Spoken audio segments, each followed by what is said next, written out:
Hello and welcome. Here are some of the remaining neon colors that I have left.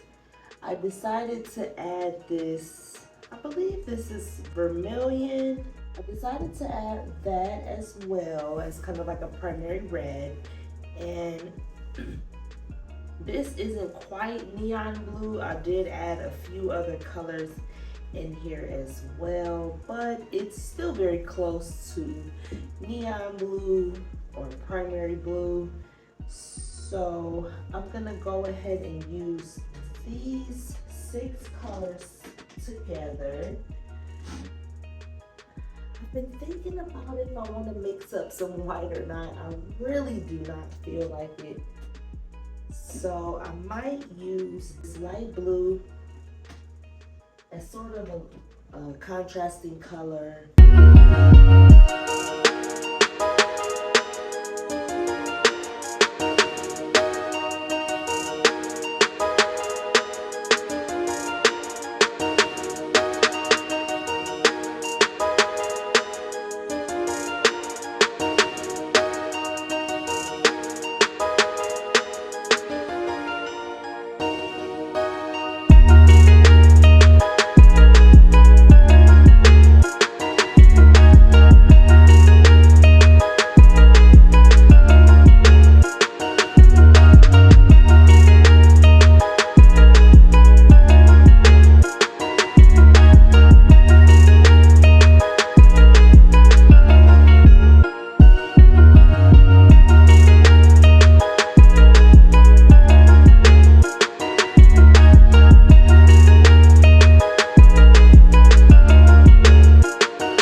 I'm just trying to add some color where needed.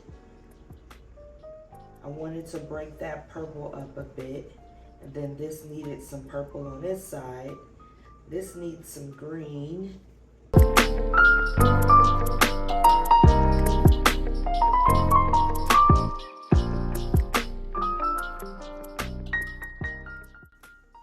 red and the neon orange provide a nice highlight to the painting, but you have to be careful that it doesn't overpower it.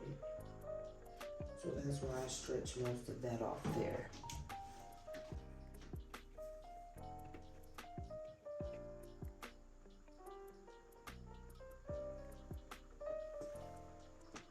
And honestly, I'm gonna tilt straight down because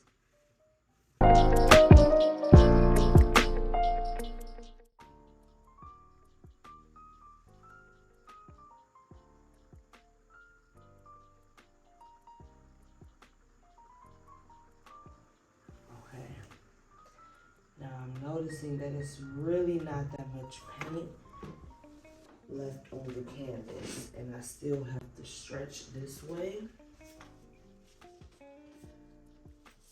So what I'm gonna do is find a reason to use up this paint. So let's get it all on the canvas. this is just going to help with the flow so that I can still keep most of the paint on the canvas and not compromise the composition as much.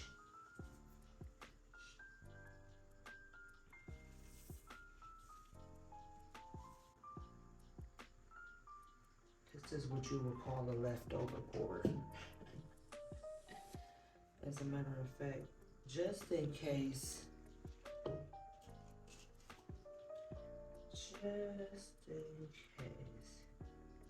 it decides to get trapped. See how I just literally finished the painting? Now I just need to stretch it out.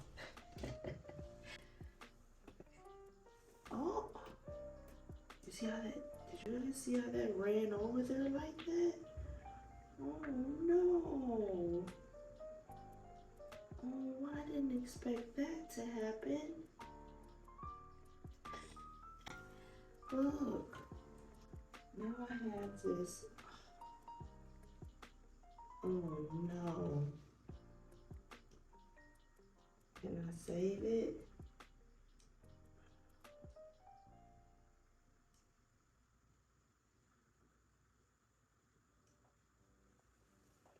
I am so upset that that just happened.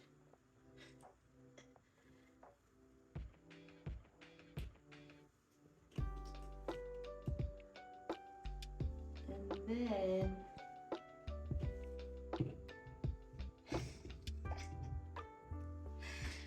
you just have to laugh, you know? Because I really cannot believe that just happened. So for this side, we're just gonna have to chalk it up and come on down. That's all I got for you in here.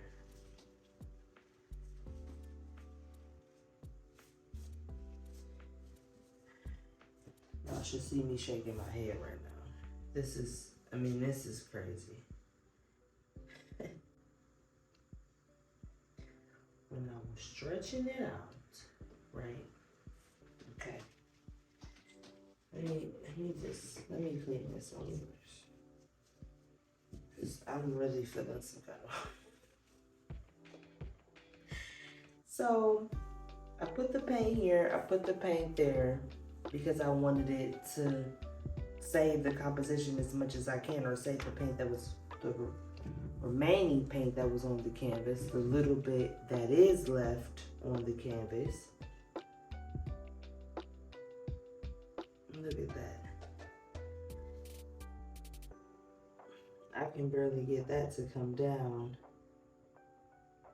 I mean, it is coming down, but it is very slow. So this corner here,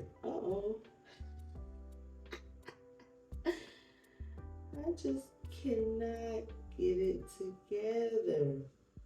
So this corner here that I'm focused on, that I'm stretching out right here, right now, oh my gosh. And then I just touched the corner. Oh, okay, well, honestly, that didn't do anything, nothing to be concerned about. Okay. Let me finish stretching this out before I continue talking.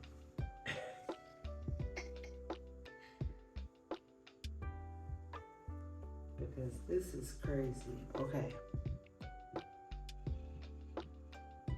Yeah, I don't know how I feel about this one, but I'm leaving it.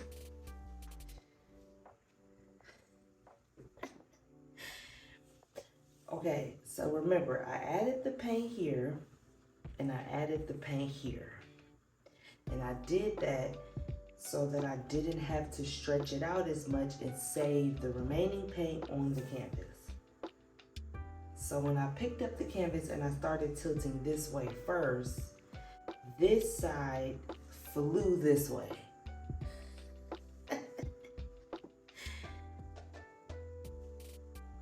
I don't know why. Honestly, at this point, I don't know. I had that issue in the last couple paintings. That's what happens. And fluid, when working with fluid paint, those are the kinds of things you would experience. Cleaning up my sides and my edges. See how it dries.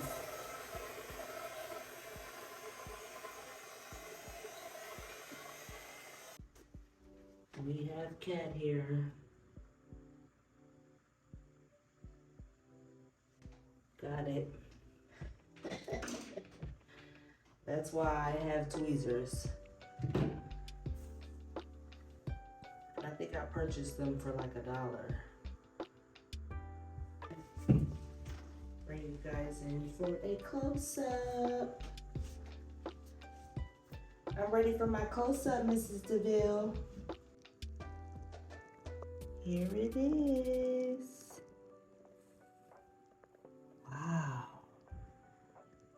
There's so much detail, and I love how the color kind of like is hidden but not. And this is my favorite part right here. Look at that. Ah, so pretty. Oh, that's pretty too. Ooh. Well, thank you guys for watching.